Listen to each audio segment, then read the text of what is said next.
Joseph Street. St. Joe's. St. Joseph. Listen, where is it? Still, the interview is right in the middle of the street. She can't miss it. She's right in the middle. North Boulevard. 222 North Boulevard. 222 North Boulevard.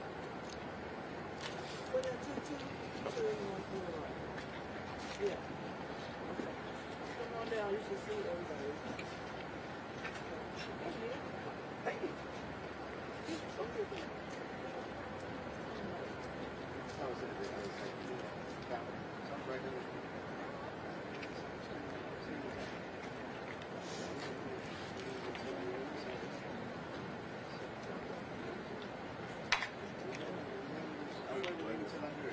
Yeah, we got you. My turn.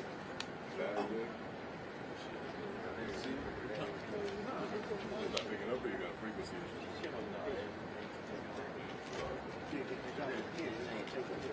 They're not making batteries like they used to. I got 5, 6. I'm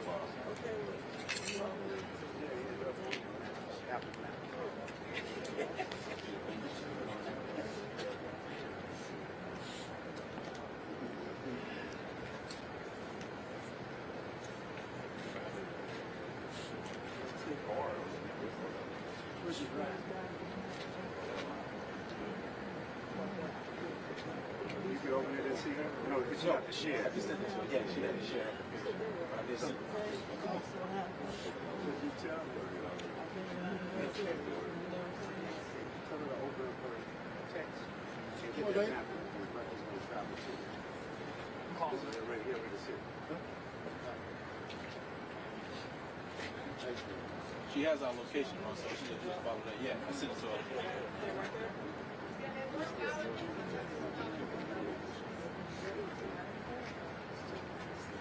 Let's get right there. Just tell them to get out. Wrong. Tell them to stop. Tell them the gas is on. Pull up right now. Yeah. Something they verse like something. Yeah, that's all the classes on. Somebody will be with this.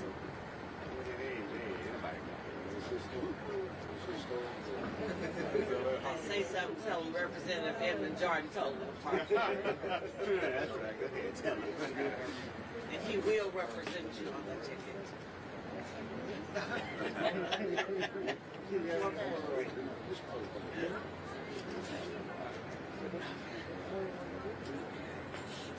But I was Give it to me. Oh, yeah, that's right. Okay.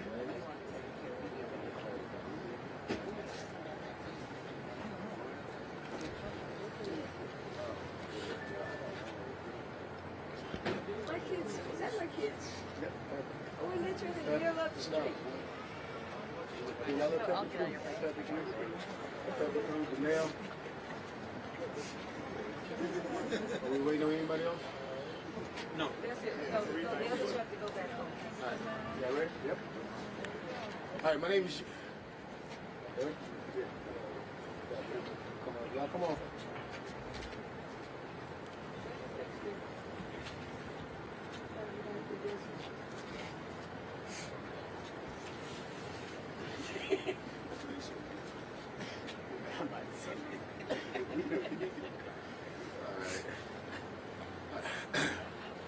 My name is Eugene Collins. I'm the president of the Baton Rouge branch of NAACP, and we thank y'all for coming out here tonight and waiting for this long period of time, which seemed like forever.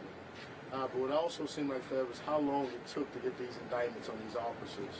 Although we know that justice delayed is not justice denied, and this family has held very strong throughout this process. And although the gravity of the charges is not exactly what we had hoped for, we are not remiss to know or think that this is historic in Louisiana to have 5 indictments on 5 troopers.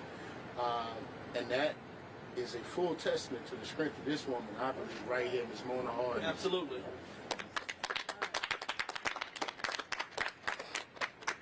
This has been a long journey, a long fight. And along this fight, I saw the strength of a mom fight through everything. Get on the road and make 10-hour trips sometimes every week to make sure that nobody forgot her son's name. I saw his sisters continue to push on no matter what was going on or how many times they were worried about their mama getting on the road by themselves, by herself. They kept fighting. They kept going. But at the same time, I'm deeply saddened that it took all of this, even with a video of a black man getting beat to death on the side of a road. It should have never gotten here. But the fact that it did, and because of these warriors standing behind me and so many others that couldn't be here tonight, we see charges here tonight. And we hope that those troopers enjoy their jail stay. And when they get to jail, the people that's already there, y'all make sure they feel welcome. With that said, I'm going to go ahead and turn it over to Attorney Ron Haley, and then after that, we're going to hear from Ms. Mona. Thank you, Eugene. Good evening, everyone. Thank you, everyone, for your patience on this day. It took a couple of hours, but it took 3.5 years to get to this point, so we could wait a couple of hours for justice. We are not here without the relentless strength of the Greene family. Eugene said it right. For 3.5 years, this has been their life. Their life to make sure that their son, their brother, their father, their cousin, their nephew, their family, their friend receive justice, and no one will forget their name. This is an historic day in Louisiana. Far too often we see incidents like this, sometimes even caught on camera, and yet all comes out of it is a lawsuit.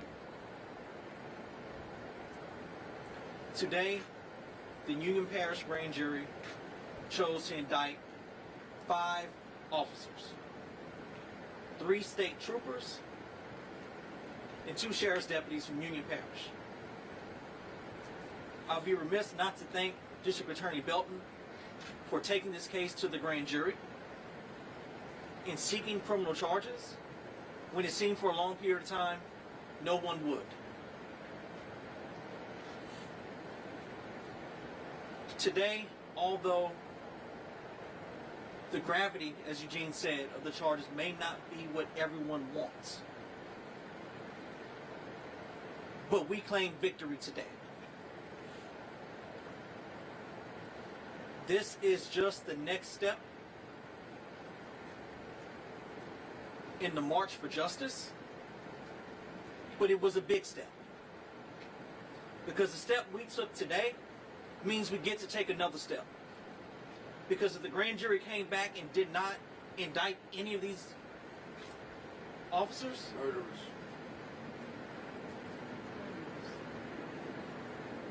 it would stop. So the march goes on.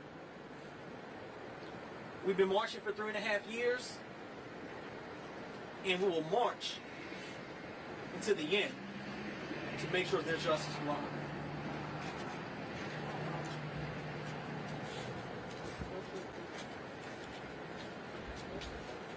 I just want to say that we have come a ways, and for what we do have, 5 arrests, it sounds a lot. Even though I'm glad for the arrests, it's what you're going to make out of these arrests.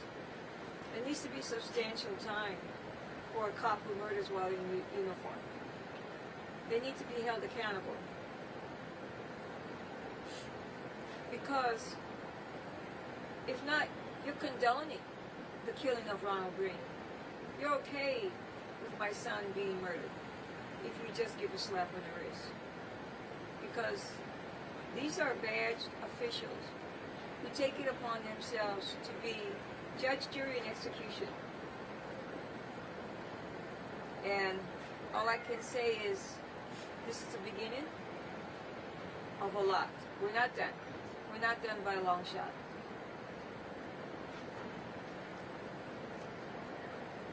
Where we are now,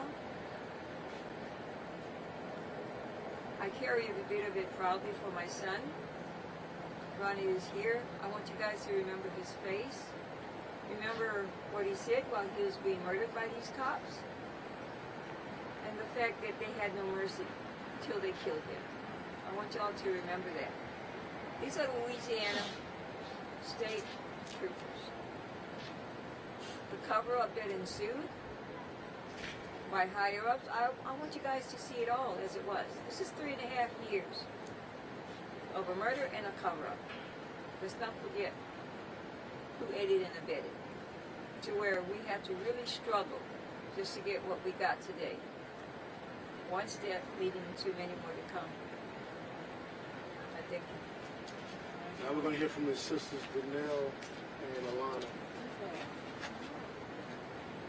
Yeah.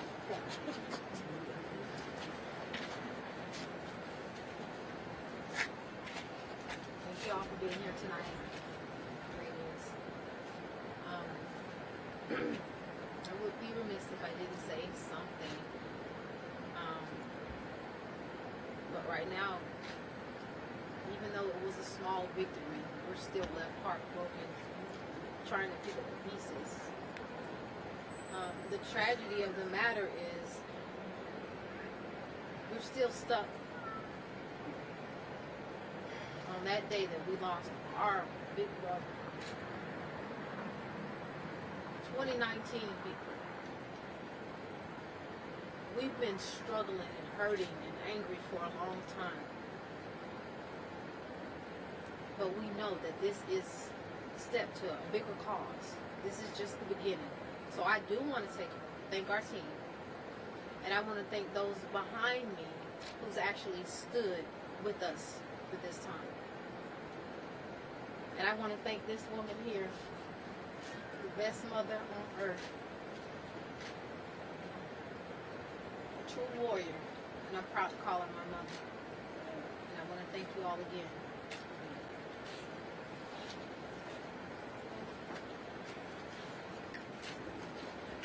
Hello everyone.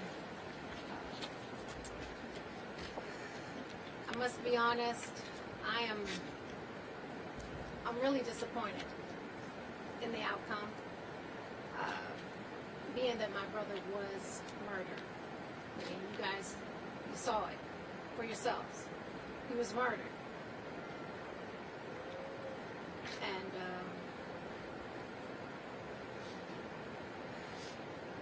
I feel bad for the people here in Louisiana.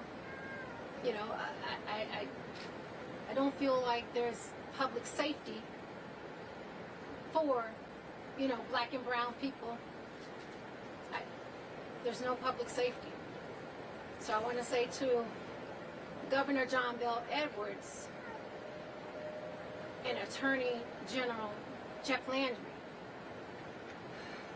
you guys have to do a better job in cleaning up the state. You have to do a better job, because my family that still resides here in the state, and I'm sure there's citizens all over that are just scared. Matter of fact, last night we were out having a late bite to eat, and this kid, he looks like he was like 20-year-old, and he saw the picture of Ronald Greene, and he put his head down and he said, "Oh, I'm scared of the cops." He said they pistol whipped him.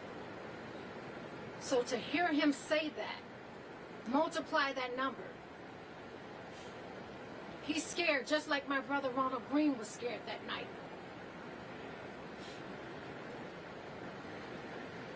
So yeah, I'm disappointed. But we're going to continue to fight. You know, this was a small win, and small wins have to be celebrated, because small wins lead to victory. So we're going to continue to fight, guys. I love you, Mom. Thank you, everyone. State representatives, you know who you are. Our legal team. I'm appreciative, because we've made some progress. And also, I'd like to suggest You know, if you want to start with police reform here in the state of Louisiana, you guys need to reinstate Carl Cavalier's employment. Put him back on his job. Okay? Let's start there with police reform. Because he did nothing wrong but speak up. And if it wasn't for him, we wouldn't know, you know, where to start. Because for a long time we kept thinking like, wow, did they really murder Ron? You know? Yeah, we could not believe it. So I just want to thank you guys for your time. Appreciate it. Oh, and just like Ron would say, we're always winning. That's right. Now you're going to hear from our partner from the ACLU, Ms. Megan Mack, Attorney Megan Mack. Today's decision is a long overdue first step in a fight towards justice for Ronald Greene and his family, and accountability for a broken police system. Those that were indicted today must be terminated immediately, arrested. And we recognize the historical implications of what happened today with these charges being brought against Louisiana police officers. And we also know that the charges should have been higher. We know that black and brown people in the state continue to be brutalized by Louisiana State Police. And the obstruction that all of these officers engaged in during the course of these 3.5 years is the very reason that these charges were not higher. These officers beat Ronnie to death on the side of the road and covered it up. We wouldn't be here at all today without Miss Mona, Ronnie's mom. And while this decision is a step towards police accountability, the systems that allowed for this cover-up and this murder to take place are still intact. So the fight is far from over. We have to acknowledge the racist roots of policing in this country and address the systemic failures that allow for this persistent violence and these cover-ups to continue to happen. We must continue to demand accountability through the DOJ's pattern of practice investigation into Louisiana State Police. And in some ways this is justice, but justice is Ronnie here at Christmas with his family. Justice is Ronnie going to the store and buying presents for his mom. Justice is Ronnie giving his sisters that brotherly advice that only he could give. That is justice. This is a victory, and we are going to take it, and we are grateful for it. But we will continue our relentless pursuit of accountability for these officers and everyone that was implicated in these crimes. And we will see this fight through all the way to the end. We will be with Ronnie's family and all victims of police violence in the state of Louisiana. Thank you. Yes, thank you.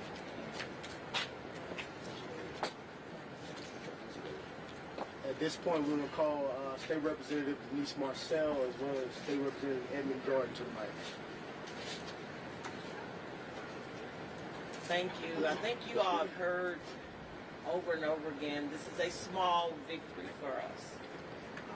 We all watched the murder of Ronald Greene.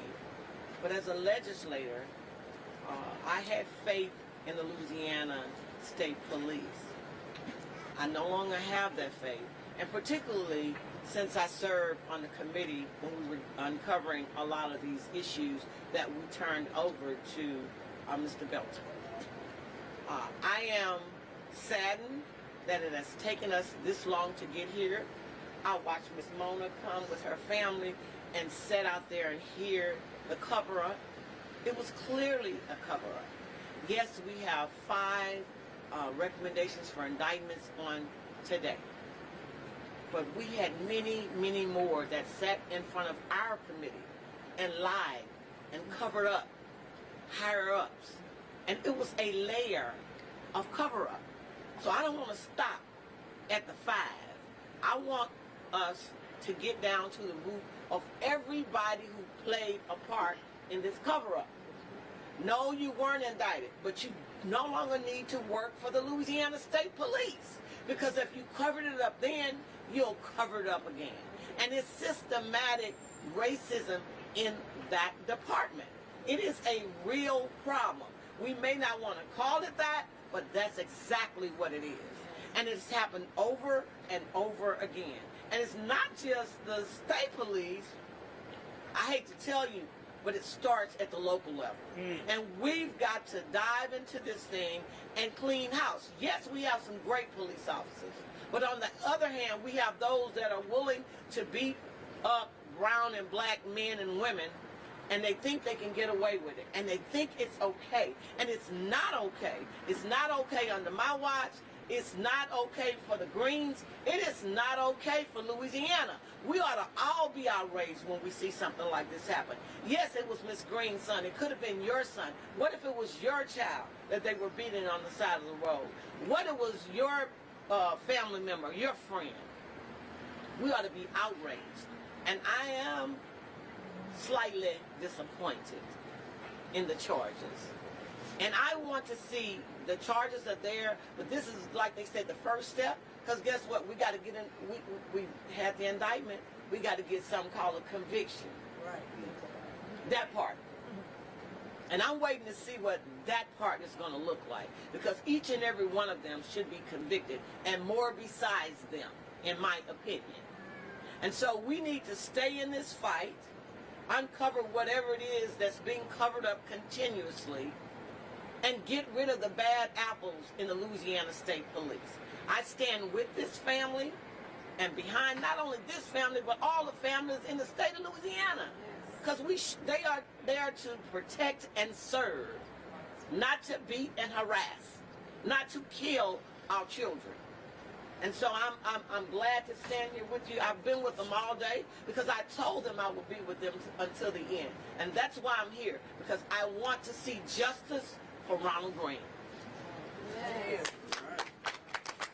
Representative Jordan.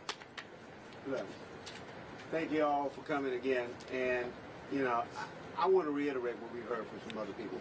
This does not happen without the strength of Ms. Martin. And so let me say that when this committee was first established, one of the things she asked me was this going to be a dog and pony show? Was this going to be something of no substance, but just for the public to make it seem like we were trying to do something? And I assure you, as long as I was part of this committee, people like Denise and others, as long as we were part of the committee, that would never happen. Because that's not what it was going to be about. And so we are happy that we maybe played some small role in today's outcome. But again, like everybody said, what are we going to do to deter this type of conduct? You know, I sort of share some of Dee's feelings.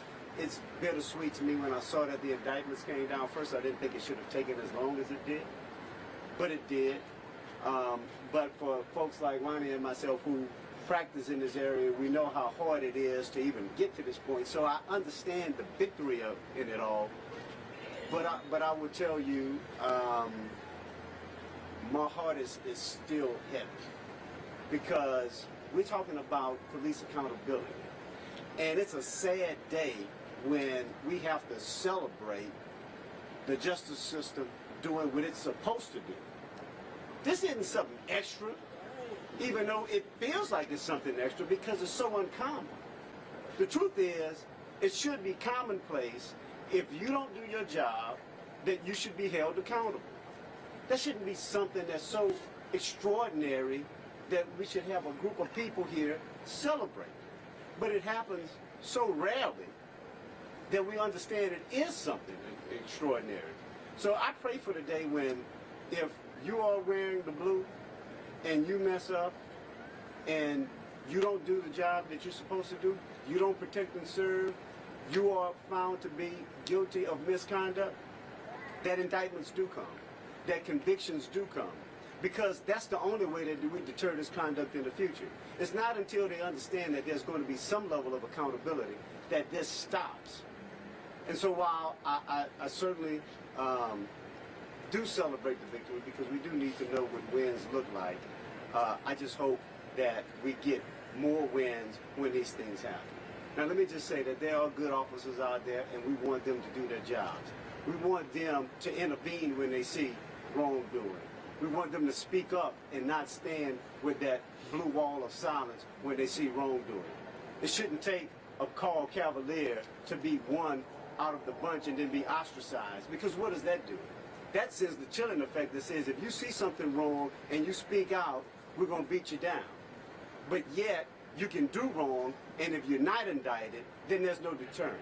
I mean, that's a topsy-turvy world that we're living in. And so, or you get promoted. So what I'm trying to tell you is this.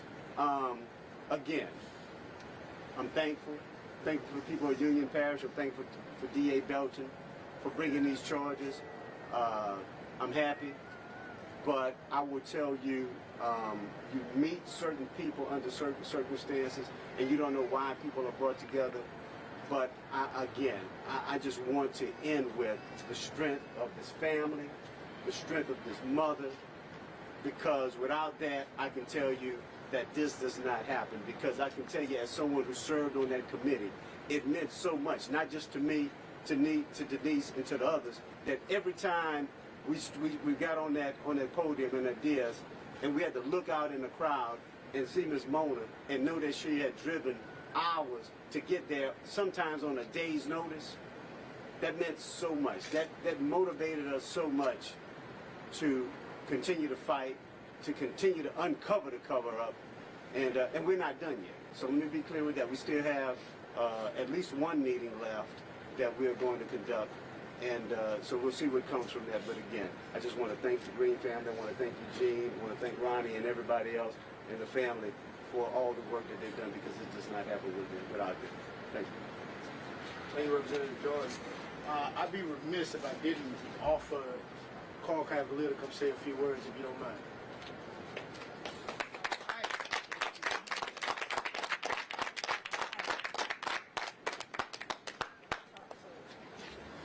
Good evening. I will speak bluntly and say that I'm disappointed in the charges.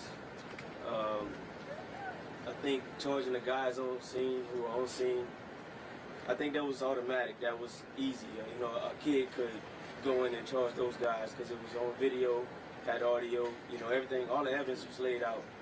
But the thing I was hoping for, the thing I would like to see is those guys in administrative position who allow those guys on scene to act the way they acted. You know, because there's a process you go through your chain of command, your supervisors and what have you.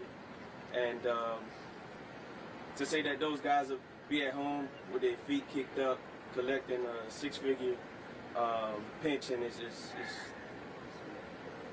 I don't know, it blows me away.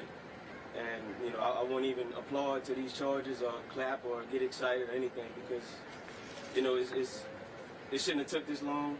It shouldn't have taken this long, and it's a slap in the face for those guys to be at home, you know, collecting that pension. So there's no celebration from me. So no applause from me. And I hate to be a Debbie Downer, but that's reality. And you know, to the future, to the next black family that I have to deal with, to the next family period that I have to deal with, you know, police brutality, whether it's being shot, choked, or beaten, and you know, have to be put on the assembly line of families who are dealing with grief and pushed along without really having any real justice.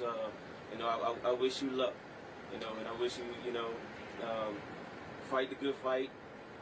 Look for meaningful, you know, relief from your situation. I hate that it'll be like that, but that's, you know, history have taught us that it's going to happen again.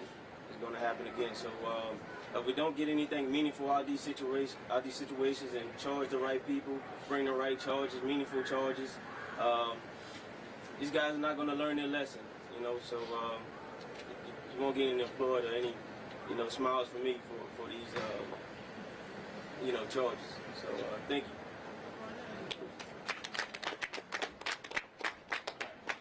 At this point, we want to go ahead and open the floor for questions. Before we do that, we definitely want to recognize all the families that have traveled here from all over the South seeking justice for their loved ones. We have Gulfport, Mississippi here. We have Texas somewhere in the crowd. We have Concordia Parish, Oakland, California.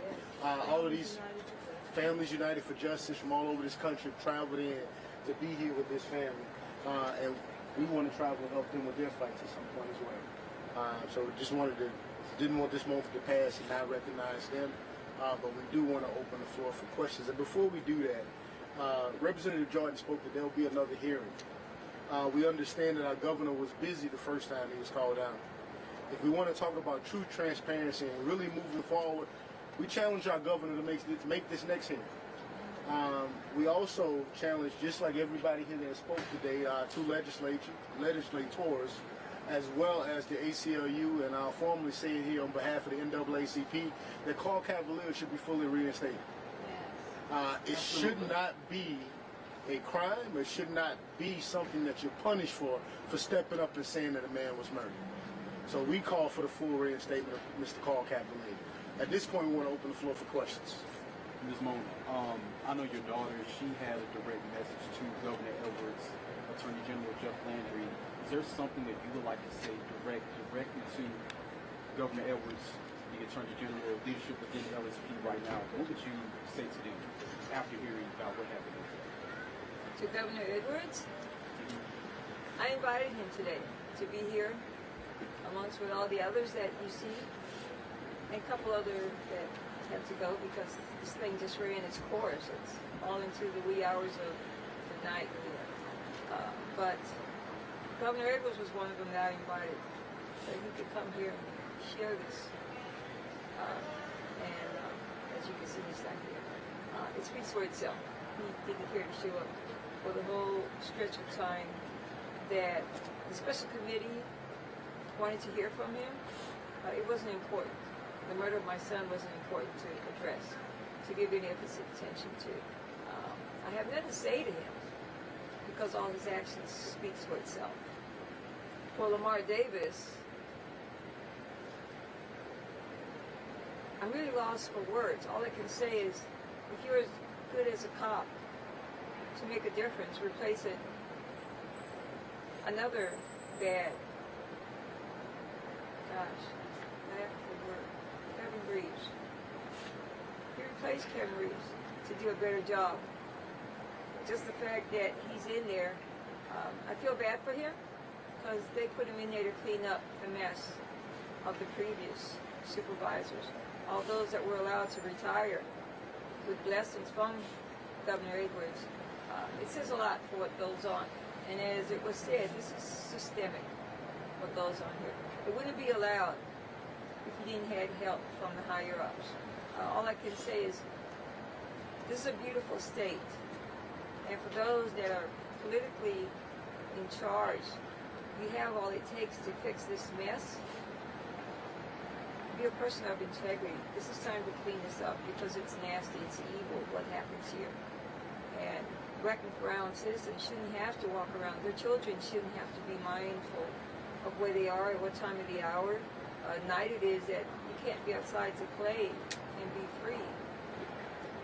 This is really shameful for the fact that it's consistent. In the middle of a DOJ investigation, you still have killings happening. It says a lot that in spite of this DOJ investigation, state troopers run this place. These rogue cops.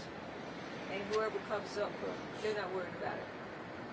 They continue to laugh in the face of these superiors. It says a lot what you see. And somebody needs to really step up and see. So what are you hoping will come next? Just what I said. For these representatives, the Black Caucus, these people of might and power here, you have what it takes to fix it.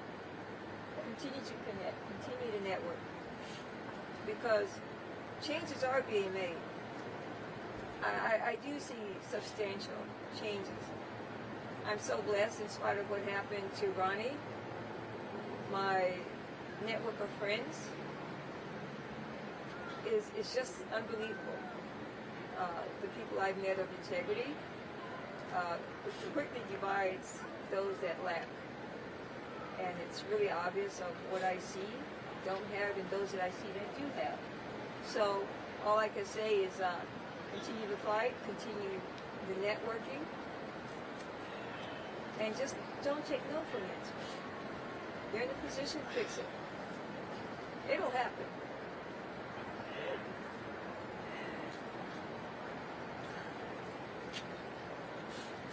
Any other questions?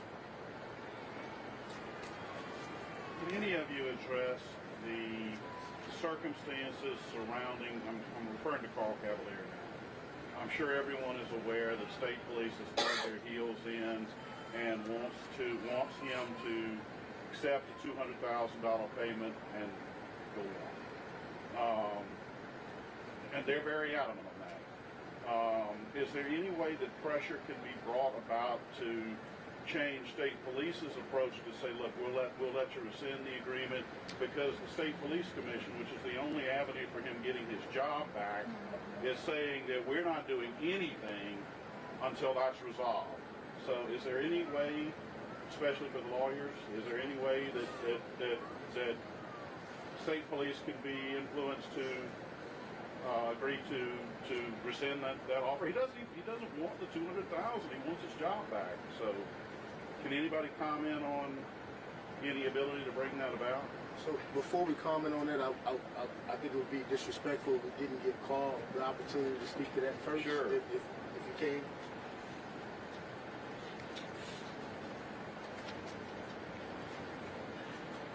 So what's the question here? Well, the question, I appreciate you coming up to address it. As you know, you're litigant. State police wants you to take $200,000 with the stipulation that that's it, end of ball game, you can never work for state police again.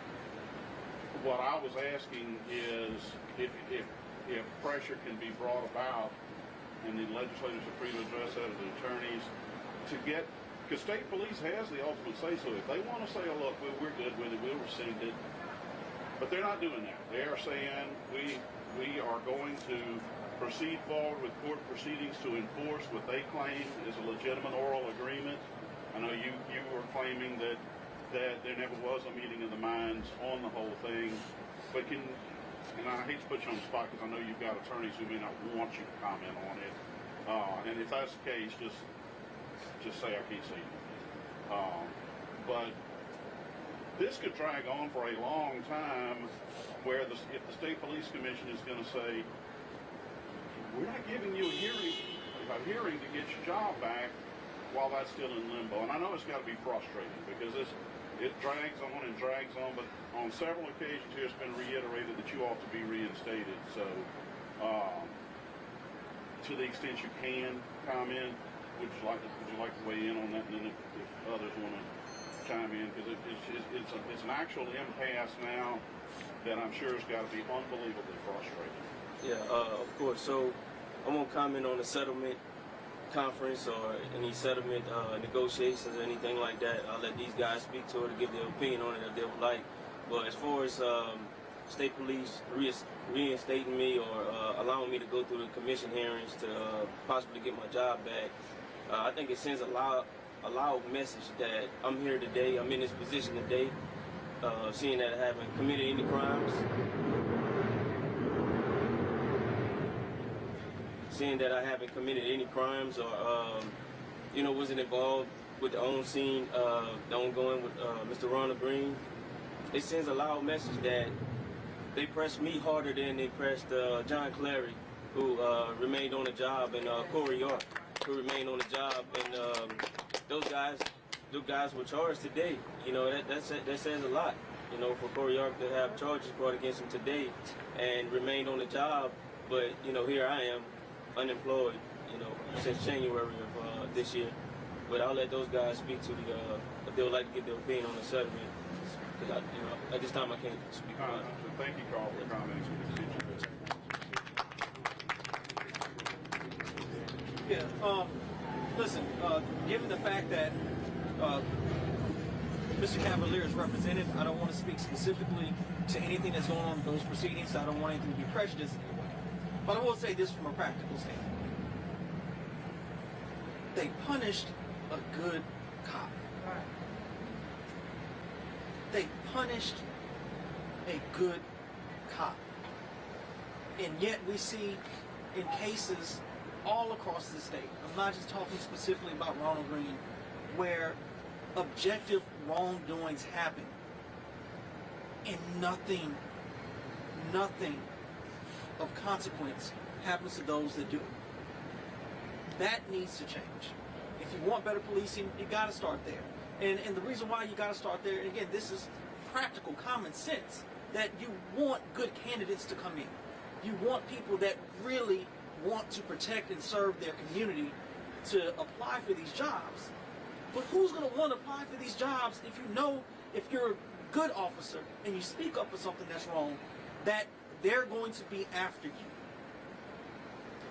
We look around the state, whether it's the state police, whether it's Baton Rouge Police Department, where there are shortages in areas, and they have to go out of parish to bring officers in. This is part of the reason why. If you really have it in your heart to do it for the right reasons, and you see someone that has it in their heart to do things the right way, like Carl Cavalier, and he gets pushed to the side, then hell, I don't want that job. I don't want that job. I don't want to put my life on the line each and every day if I'm going to be punished for doing the right thing by folks that are supposed to be called my brothers and sisters of the badge. Thank you. Any other questions? Peters and John Clary were charged for malfeasance and obstruction related counts. Based on your discussions with DA Belton, like, were there any hopes that other high-ranking officials involved in alleged phone wiping and other alleged cover-up activities might be charged today? No, so in our discussions with DA Belton, we knew that it was going to be limited to what happened that evening. And although, again, this is a moving target.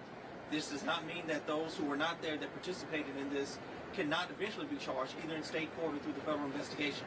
But we did know going into the entire grand jury process that that it would have been limited to those that were actually on the scene that day.